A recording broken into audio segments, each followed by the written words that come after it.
صحينا اليوم على فاجعة هزت الشمال السوري، وهي وفاة 3 أطفال أخوة وحيدين لأمهم نتيجة الاختناق بمدفأة فحم كانت شغالة بالبيت وهن نايمين. الأم الله يصبرها والأب أيضا الله يصبرهم يا رب، كانوا حريصين جدا مثل أي أهل على تدفئة أطفالهم.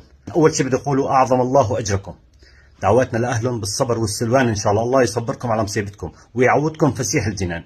يا جماعة حتى لا تتكرر المأساة وحتى لا تتكرر الفاجعة، موضوع المدافئ خطير جدا والتدفئة خطير جدا في البيوت المغلقة، في الغرف المغلقة. هي المدافئ بينبعث منها غاز أول أكسيد الكربون وبيحترق الأكسجين وبتصير الوفاة فورا، مثل السخان الغاز في الحمامات اللي ايضا عم نشهد فيه حالات وفاه.